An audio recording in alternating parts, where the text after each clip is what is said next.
अस्सलाम वालेकुम। आज पीर है नवंबर की 13 तारीख। वॉइस ऑफ अमेरिका वाशिंगटन की उर्दू सर्विस से मैं हूं खालिद हमीद, खबरों के एक बुलेटिन के साथ। हमास के ज़ेर इंतजाम गजा के महकमा सेहत ने दावा किया है कि शिमाली गजा में कोई भी हस्पताल मरीजों या जख्मियों को खिदमात फराहम करने के काबिल नहीं रहा। हमास के मुकर्रर करदा नायब वजीर सेहत यूसुफ अबूरिश ने एएफपी को बताया कि शिमाली पट्टी में कोई भी अस्पताल इस काबिल नहीं रहा कि वो मरीजों को खिदमात फराहम कर सकें। रिपोर्ट्स के मुताबिक अस्पताल को ईंधन की कमी का सामना है, जबकि उसके अतराफ में शदीद लड़ाई की इत्तलात भी मौसूल हो रही हैं। यूसुफ अबूरिश का कहना था कि बिजली के अदम दस्तयाबी के सबब अब तक कबल अज वक्त पैदा होने वाले 6 बच्चों की अमवात हो चुकी हैं, जबकि 9 दीगर मरीज भी हलाक हो गए हैं। दूसरी जानिब इजरायली फौज ने दावा किया है कि उसने लगभग 300 लीटर ईंधन अशिफा अस्पताल के बाहर पहुंचा दिया था, लेकिन हमास ने ये ईंधन इस्तेमाल करने से रोक दिया है। अस्पताल हुक्काम का कहना है कि अस्पताल में जनरेटर चलाने के लिए यौमिया 10,000 लीटर ईंधन दरकार होता है। अक़वाम मुत्तहिदा का कहना है कि बेघर होने वाले बास फलस्तीनी अपने बीमार लवाहिकीन के हमरा अशिफा अस्पताल छोड़कर जा चुके हैं।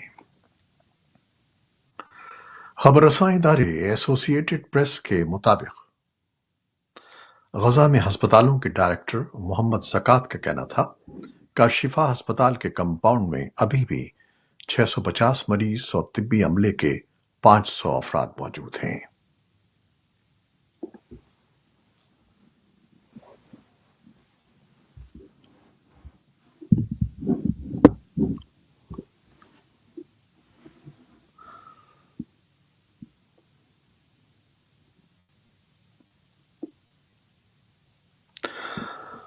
उनका कहना था खबरसां इदारे एसोसिएटेड प्रेस के मुताबिक गजा में अस्पतालों के डायरेक्टर मोहम्मद ज़कात का कहना था कि अशिफा अस्पताल के कंपाउंड में अभी भी 650 मरीज और तिब्बी अमले के 500 अफराद मौजूद हैं, जबकि लगभग 2,500 बेघर अफराद अब भी अस्पताल में पनाह लिए हुए हैं।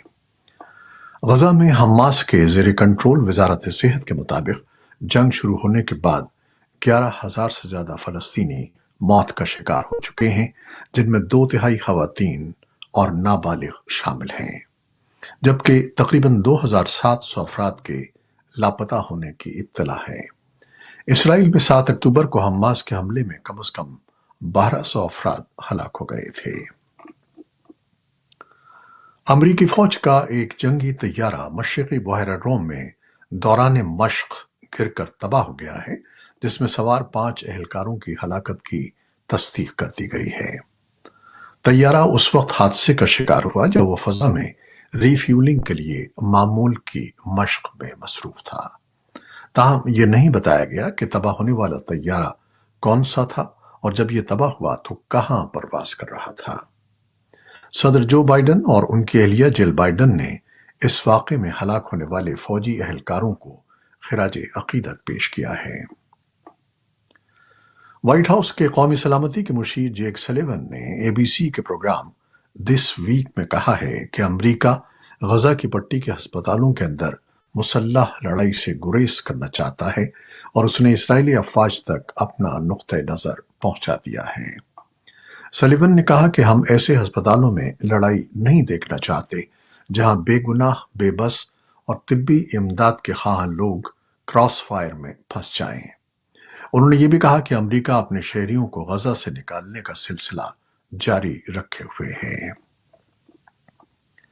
अमरीकी वजीर दिफा लॉयड ऑस्टिन ने पीर को सोल में जनूबी कोरिया के अपने हम मनसब के साथ एक न्यूज कॉन्फ्रेंस के दौरान अमरीकी फौज की जानिब से मशरकी शाम में ईरानी हिमायत याफ्ता ग्रुप की तनसीबात पर 2 फजाई हमलों के बारे में बात की। पेंटागन और अमरीकी हुक्काम के मुताबिक अमरीकी फौज ने तरबियती मकाम और हथियारों की तनसीब को निशाना बनाया। 2 हफ्तों से ज्यादा अरसे में यह तीसरी मर्तबा है कि अमरीका ने इराक और शाम में अमरीकी फौजियों के ठिकानों पर हमलों की बढ़ती हुई तादाद के नतीजे में عسکریت پسندوں کے خلاف جوابی کارروائی کی ہے۔ امریکہ کے صدر جو بائیڈن پیر کی سپہر وائٹ ہاؤس میں انڈونیشیا کے صدر جوکو ودودو سے ملاقات کر رہے ہیں۔ ودودو غزہ کی جنگ پر مسلم دنیا کے خیالات سے صدر بائیڈن کو آگاہ کریں گے۔ ودودو کی گزشتہ ہفتے کے آخر میں سعودی عرب کے شہر ریاض میں اسلامی تعاون تنظیم یا OIC کے ہنگامی سربراہ اجلاس کے بعد بائیڈن سے یہ تازہ ترین ملاقات ہے۔ اس سمٹ میں عرب لیگ سمیت 57 بیشتر مسلم اکثریتی ریاستوں کو اکٹھا کیا گیا تھا۔ اس اجلاس کے اعلامیہ میں اسرائیل کی جانب سے غزہ میں اپنی کارروائیوں کے جواز کو اپنے دفاع کے طور پر استعمال کرنے کو مسترد کیا گیا اور جنگ کو فوری طور پر ختم کرنے کا مطالبہ کیا گیا۔ بائیڈن انتظامیہ کے ایک سینئر اہلکار نے اتوار کو ایک بریفنگ کے دوران وائس آف امریکہ کو بتایا کہ صدر بائیڈن صدر ودودو کو غور سے سنیں گے اور اس بات چیت کے حوالے سے ان کا نقطہ نظر جانیں گے جو انہوں نے سعودی عرب اور مشرق وسطیٰ کے دیگر عرب رہنماؤں کے ساتھ کی ہے۔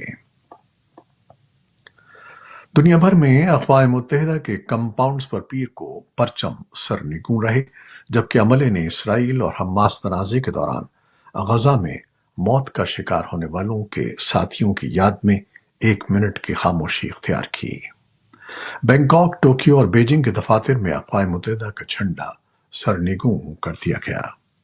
نیو یارک کے بعد اقوام متحدہ کے دوسرے سب سے بڑے ہیڈ کوارٹر جنیوا میں بھی اقوام متحدہ کا جھنڈا سرنگوں رہا اور 193 رکن ممالک میں کہیں بھی اقوام متحدہ کا جھنڈا نہیں لہرایا گیا۔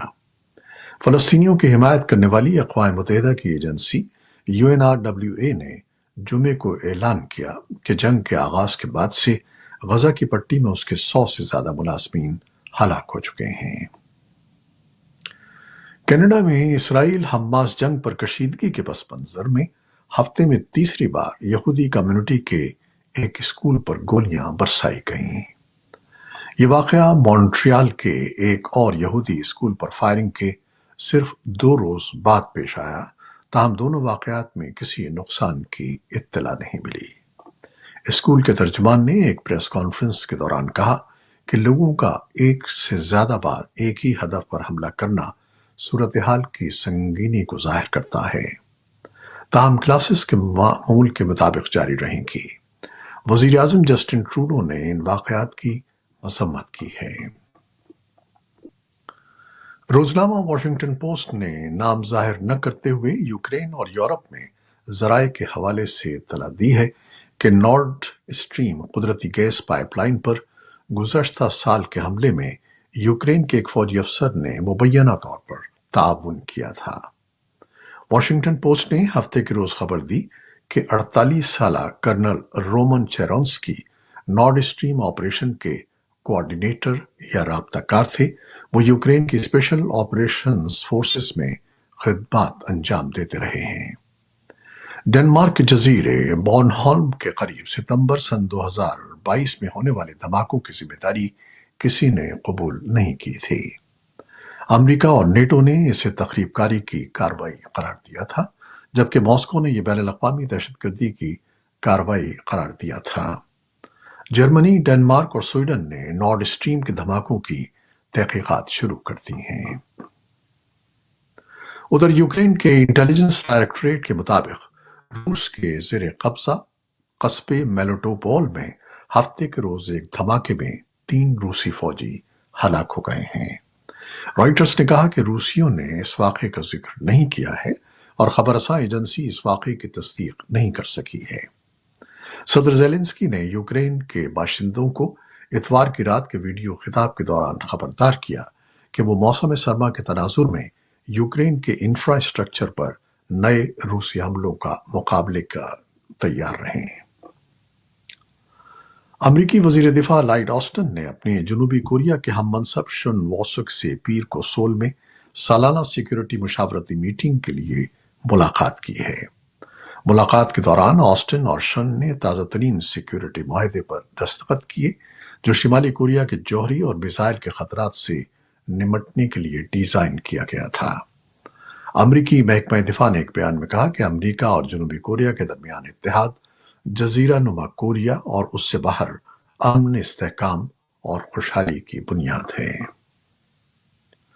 बरतानवी वजीर आजम ऋषि सुनाक ने बढ़ते हुए दबाव के बाद वजीर दाखिला सोएला ब्रेवरमैन को बरतरफ कर दिया है, जिन्होंने पुलिस पर फलस्तीनियों के हामी मुजाहिरीन के साथ इंतहाई नरमी बरतने का इल्जाम आयद किया था।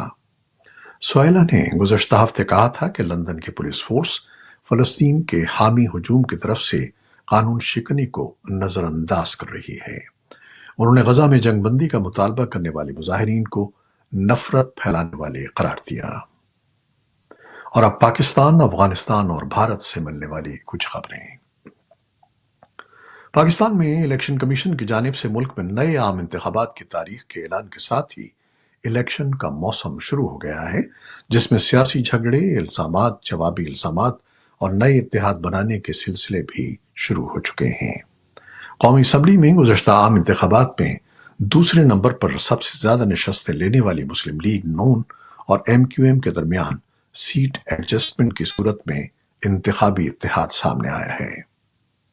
दोनों जमातों ने सिंध बिलखुसूस कराची में एक दूसरे के खिलाफ उम्मीदवार न खड़े करने का ऐलान किया है। सिविल सोसाइटी ग्रुप्स ऑस्ट्रेलिया से मुतालबा कर रहे हैं कि वो एक ऐसे शख्स के खिलाफ कानूनी कार्रवाई को रोके जिसने ऐसी खुफिया दस्तावेजात को लीक किया था जिसमें ऑस्ट्रेलवी स्पेशल फोर्सेस के अफगानिस्तान में जंगी जराइम के इर्तिकाब के इल्जामात की तफसील थी। यह अपील एक साबिक फौजी वकील डेविड मैकब्राइड के मुकदमे की समाअत से चंद घंटे कबल की गई, जो आज पीर को कैनबरा की सुप्रीम कोर्ट में पेश होने वाली है। तवक्को है कि यह समाअत 3 हफ्ते जारी रहेगी। हुक्काम ने बताया है कि शिमाली भारत के पहाड़ी इलाके में सड़क की तामीर के लिए बनाई जाने वाली सुरंग लैंड स्लाइडिंग के बाद बंद हो गई है, जिसके बाद 40 कारकुन सुरंग के अंदर फंस गए हैं, जिन्हें सांस लेने में मदद के लिए ऑक्सीजन पाइप के जरिए दी जा रही है और उन्हें खाना भी फराहम किया जा रहा है। रियासत उत्तराखंड में फंसे कारकुनों से राब्ता भी किया गया है और ये इशारे मिले हैं कि वो सब महफूज हैं। दूसरी जानिब जनूबी भारत में एक रिहायशी इमारत में लगने वाली आग से कम 9 अफराद के हलाक होने की इत्तलात हैं। ये थी वो खबरें जो फेसबुक लाइव पर हमने आपके लिए पेश की। हमारी वेबसाइट, यूट्यूब और पॉडकास्ट पर यह बुलेटिन आपके लिए पोस्ट कर दिया जाता है। आप हमारे बुलेटिन को शेयर करते हैं और अपने कमेंट्स में अपनी मोहब्बतों का इजहार करते हैं, जिसके लिए हम आपके बेहद ममनून हैं। अपनी इन काविशों को जारी रखिएगा। न्यूज प्रोड्यूसर आयशा इरफान और न्यूज एडिटर बहजत जिलानी के साथ खालिद हमीद को अब इजाजत दीजिएगा। अल्लाह हाफिज।